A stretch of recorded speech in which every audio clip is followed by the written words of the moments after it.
you see what he's trying to do? He's trying to be positive. You see what you brought into this house? You brought positivity into this lounge. I hope you're happy because now he wants us to find positive things that we like about New York.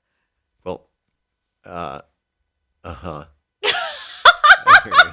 Look, can we think about it? Yeah, can we do it on the next pod? Yeah, let's think about what we like, and then we'll do it on the next episode. I have nothing positive to say right now. It's a super convenience that you literally can do whatever the hell that you want. You can go anywhere. You can change your mind in an instant. Whereas like a smaller town or a smaller city, it's like I have to make plans. I have 30 minutes to get to fun. Where you can walk out of the door. But frankly, the way that I live right now, it took 3.5 hours to get into the city. I'm sorry, I can't say anything positive about it. But you don't live in the city. Well, to function in the city. I'm in the city every day. Every day I'm in that garbage fire. Right. It used to be more fun. I'm not going to lie. If we're going to say a positive thing, it's I like New York City 15 years ago. Like when you could walk down the street and you see a friend and you could bump into somebody and you're like, let's go for a drink. Are you here? New York pre-COVID was fun. Yes. Now, post-COVID, like a restaurant in our neighborhood is closing after 25 years. And it's one of many that have closed. So it's like right now it is kind of difficult because a lot of do you want to go to? Oh. That's not there anymore. Oh. Yeah, we can go to the, It's different. A lot of the culture is left. It, and a lot of it's been bought up. But I say this as someone who I've been there now for over 20 years. Oh my God. And living in the city, it is definitely different. And I can't really say, I'm sure younger people are like, the city's the greatest. Great. That for a 20-year-old and whatever that the venues that you go to and all the drugs and all the shit that you do is different a little bit than what I remember. And therefore, this is the time where I think people are like, well, I came here to do one thing, and I'm definitely not doing that, and nor have I been doing anything that I wanted to do for the last 15 years. Would you move? Yeah. Hands down. That was so fast. I did not expect. Wow. Okay. So especially because But now, I don't know Patty, where to you go. have a house. Yeah. I don't know where I would go. Where are there any other cities you would want to live in? No. Wow. We're in an impasse. Yeah. Because I hate LA. Yeah. I've already lived in Chicago, which is now filled with ice. And oh my God. I actually thought like ice. Ice cube. Well, it will be in the winter. And like, okay. Because where else do you go? Do you go to Florida? No. But like, not even like Napa, California or somewhere like that. Or Colorado. People seem to like Colorado. Nashville seems to be a big thing. Asheville, anything with a ville seems to be trendy right now. Right. Do you like the South? What? No. I'd move to maybe Canada. Somebody was talking about New Orleans yesterday, and I said, I have such a thing about... Okay, you and I have the same reaction. Watch any documentary about New Orleans. Yeah. They're like, isn't it great? The soul food, blah, blah, blah. And then they're like, but also don't forget. And then just all the murder and the voodoo. Yeah. Voodoo and the murder, baby. I'm such a New Englander, like I'm such an upper East Coaster that I don't understand the culture of the South in general. People moving slowly, don't get that. That I don't understand. The racism, the glorified racism. But for me, it's more like this thing where they're alligators. all about like barbecue, and they're always talking about like jazz. I hate jazz, and so like especially Who New hates Orleans. jazz? I hate jazz. Like there's something about New Orleans that's like we're gonna have an etouffee, and we're gonna go and listen to some jazz down on the street corner, and we're gonna like the heat. And I was like, I hate everything about this culture. I think you're speaking from an intense stereotype. Stereotype of New Orleans. Right. Not like he's like a slave master or something like that. It's not like Leonardo DiCaprio in Django Unchained. But it's not unlike, it's like when you see people who are like, I'm so loving the southern food and the okra. And I'm just like, there's something about it that's not me. Okay. Then don't move there. I won't. Okay. But I see your ish. I think if I could live anywhere else, I don't know. I think I'd go back to Boston. Because, I don't think you go too far from where you're from, but I also love the city. I'm from Chicago. Well, you go far. Yeah. Go far.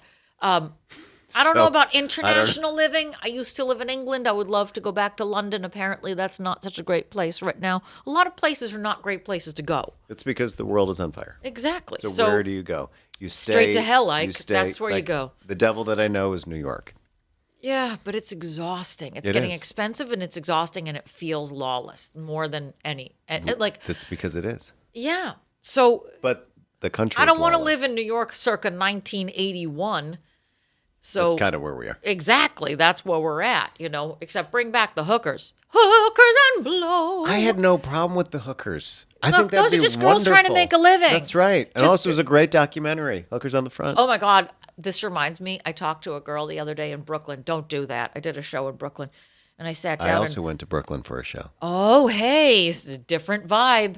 And I was waiting to go do my thing. And she was like in the comics area. And I said, oh, well, what do you do? Never ask somebody who lives in Brooklyn what they do. I literally wrote it down as soon as she said it. But I was trying to be cool, like I was texting I'm a somebody. And I was hairstylist like, for lawns.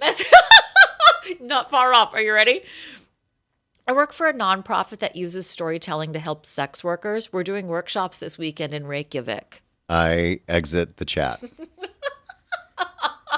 If I could have launched myself out of there, I would have been like, that's great. Takes seatbelt, puts it over to the side, hits button, and blasts through the roof all the Yeah. way back to New Jersey. Yeah, this is when I open up my briefcase, I pull out my Acme handle, and then I pull it, and then I immediately drop down to hell. Roger Rabbit style. Oh my God. Yes. First of all, I was like, what do people do anymore? What is that? What was your face after that? Because it'd be like Well, thankfully, I had just gotten just like Botox. a large inhale of like surprise and like. I have no response to that. I know the large inhale, but then followed by like a same. But the thing, I would turn around and be like, how is everyone figuring life out doing what that? I'm And I'm saying. stuck doing what I'm doing. And I'm making, I got a drink ticket for this set tonight.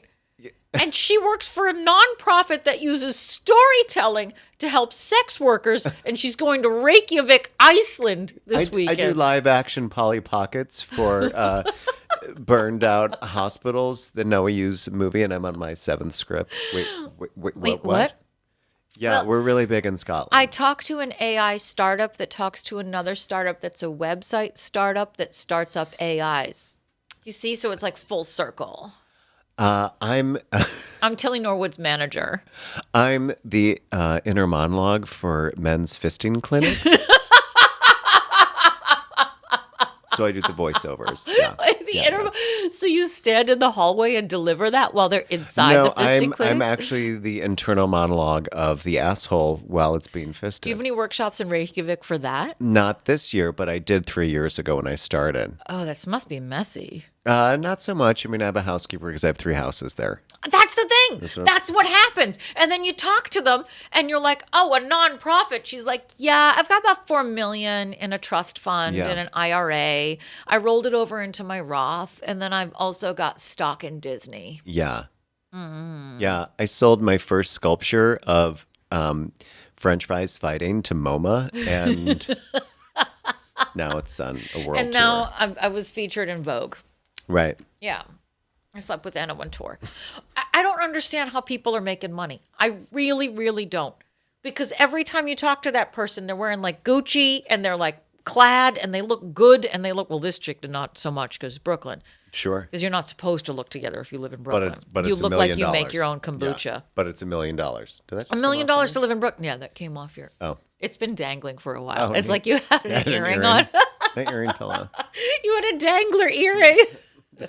Sorry, you just put it back. Yeah. Does this look good? I make earrings for Indigenous women in Brooklyn who feel like they want to start a nonprofit.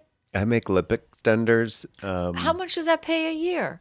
It's about $3.4 million, which That's is just kind a of a starting slump. salary. Yeah. I know. Last year I did like twice as much, but It's good. But I started a YouTube page just to make a little extra cash. yeah. But that's also because I made this ant circus, and since we're traveling now, it's like going gangbusters, and it's And I sell my feet online. right.